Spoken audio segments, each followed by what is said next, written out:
So, hey guys, what's good? What's up?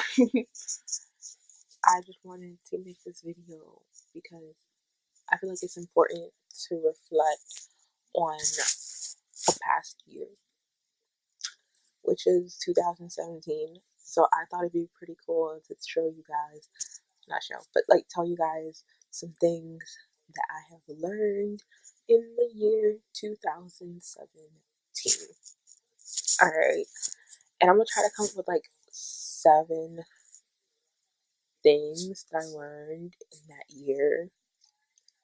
Um, I had a lot of changes that happened in this year. Yeah. So, what are some things that I have learned? Number one would probably be um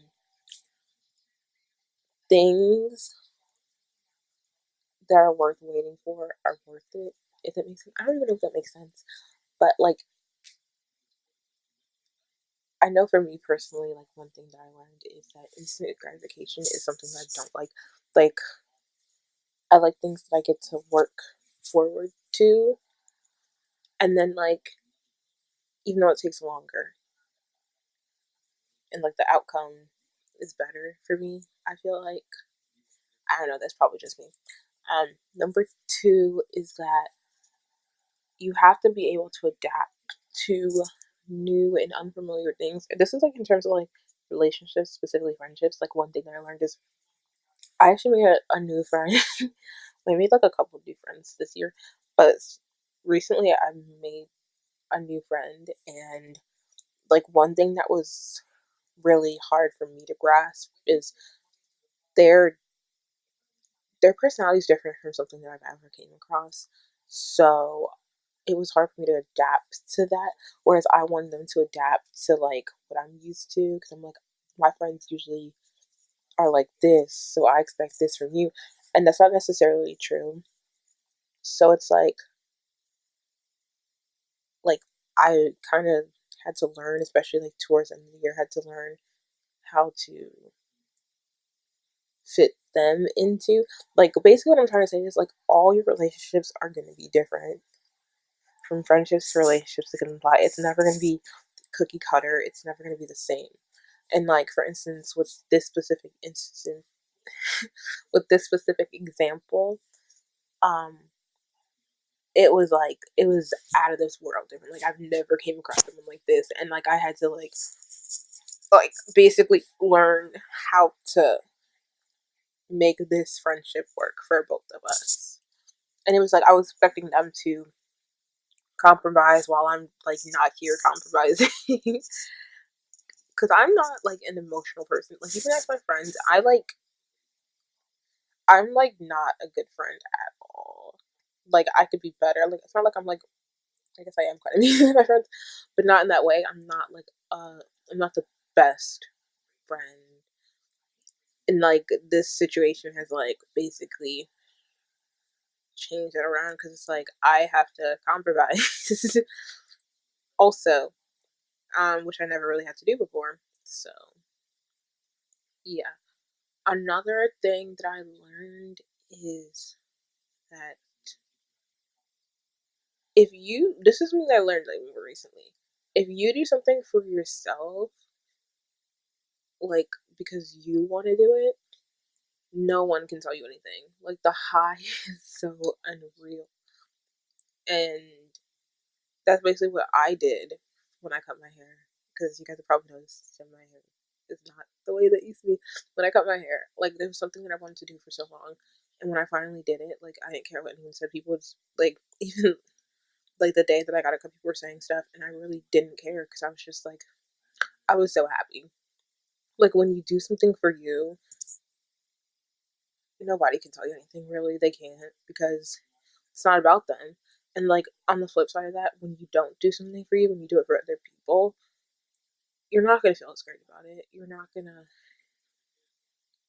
like what people say will affect you basically. And that's not okay. Basically, to sum it all up, what I'm trying to say is do things for yourself. Don't do things for other people because you can never please people. One day they'll want this, the next day they'll want that. It's kind of like how trends go in and out of fashion. It's like that. So if you do something for other people, it's never like they're never going to be satisfied with what you do, to be honest. But yeah, I think I'm on the fourth thing that I learned. I learned that to find true happiness, you have to find it within yourself because you can't find. There's no other external thing, whether material, a person, or whatever that'll make you happy. It has to come from within and it has to be genuine. And sometimes that's a journey for people, and that's okay. But when you do find happiness within yourself, it is unreal. It is like a high that you can. I haven't tried drugs personally, but I'm pretty sure it's a high unlike you never get from a drug because it's just from within. It's natural and it is amazing. And obviously, there's a misconception that when you're happy, you're going to be happy for like you're never going to be sad again. That's not true. When you're happy, you're going to be happy, and yeah. But you also have to push through the sadness and all of that. I think I'm on number 5 right now. All right, so number 5 would be speaking things to existence and positive affirmations. Even when you're not feeling good, like I know when I'm scrolling on my Instagram and stuff, my Instagram's filled with a lot of pages that I follow that have like positive affirmations. And even my Twitter, I follow like pages that like there's this one page I follow on Twitter that's like the law of attraction, and they retweet like a lot of stuff, and it's like when you we're exposed to social media, like a lot. Like let's not lie. Like I'm always on my Instagram. I'm always on here. I'm on YouTube. Like always watching like other people's videos, uploading videos. Blah, blah, blah. But I chose to basically customize my social media so that even though I'm on it a lot, I'm like visually have positive things to look at.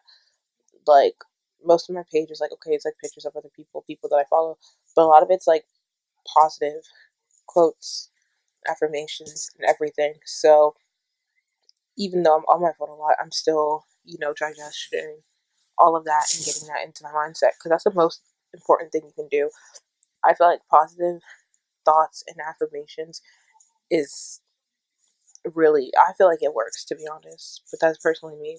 I feel like it works, and I feel like the best thing that I could have done was implementing that into my social media because, like I said, we spend a lot of time on that. So I'm basically seeing that instead of like not having it on there and like having to go look for it. It's like right at my fingertips. So sorry.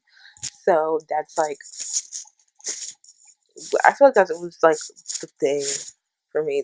2017 was like speaking into it. Oh no, that's not gonna be number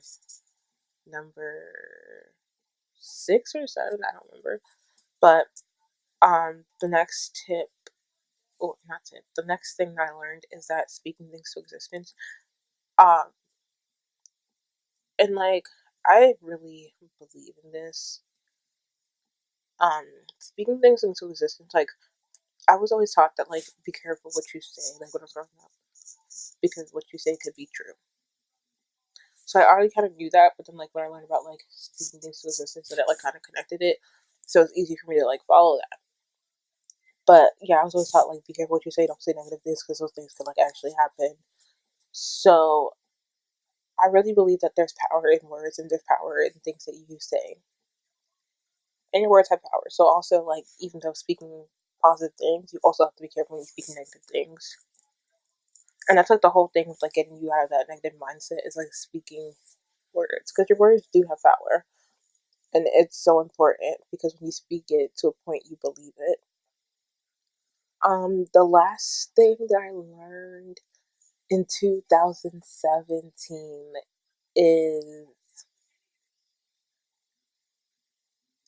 I think this is like overall I've heard like a majority of people saying that 2017 was not their year. And okay, a lot of bad things did happen in 2017, but then again, you gotta pick yourself up and you gotta go ham. Even when bad things happen, you gotta keep pushing through. You gotta keep doing your thing. You gotta keep, you know. I basically learned that like life is what you make it. and your year is what you make it.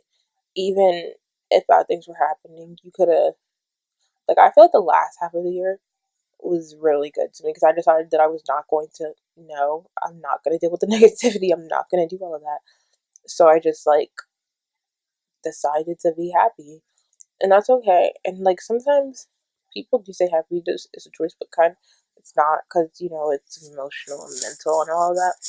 But if you work at it, I feel but I'm not saying this applies to, like, serious, like serious mental issues. Like, that doesn't apply to that because I'm talking about, like, I don't know. Oh, actually, I want to do another one. This is going to be like a bonus one. All right. So you can't stress over the things that you can't change. Because we're all guilty of doing that, stressing over things that we can't change. And you can't do that. You kind of just have to let the cards fall where you fall. And yeah, I feel like that was like a big thing for me. Because, like, I used to be, like, I'm not even saying like used to be, I'm still stressed out a lot. But I'm able to chill out a lot more than I was before. And I'm really happy about that because, like, I feel like adding, like, stressing yourself out about it, like, I stress about, like, everything, grades, school, personal relationships, everything like that, how I'm feeling, like, yeah, like, I actually have stressed myself out before where actually my body was, like, did not care. Like, I actually got sick, like, twice already from, like, stress, so that was not good. Um, so I feel like sometimes it's not worth it. And especially, like, in college, I feel like during finals week specifically, but, like, all year round. But, like, sometimes, like, I used to pull a lot of all-nighters, and I kind of did this finals too. But you gotta realize that sometimes you need to take care of your body and your well-being because, like I said, stress drove me to, like, actually get, like, sick. So you gotta, sometimes it's not worth it, and you gotta be like, okay, it's just a grade. Like, even though grades are important, they are, but you gotta be like, it's just a grade. I'm not gonna kill myself over this. Like, you really can't kill yourself over things. You really can't because, again, your body could shut down and be like, no. Like, you have to take care of yourself physically, mentally, and emotionally because that's what's really important. Because you can be staying up all night getting the grades that you need to get, but if your mental's not right, if your emotions aren't right, if you're physically getting sick, then are you able to go to those classes? Are you able to get those grades then? No. So you need to get to, like, a happy medium that you're okay with. Like, I know I was like, I'm not going to stay up past 12, or like 12 was like my limit or something like that. So I was like, I will not be up later than that. Obviously, sometimes that doesn't always happen, but I tried to be really disciplined and strict with that. So yeah. So that's basically the things that I learned in 2017. Yeah, I'm really hopeful for 2018, not just for myself, but for everyone in general. And I hope you guys are too. Please comment down below anything that you learned from this year, your thoughts about this year in general, and your hopes for the new year. I love you guys so much, and bye.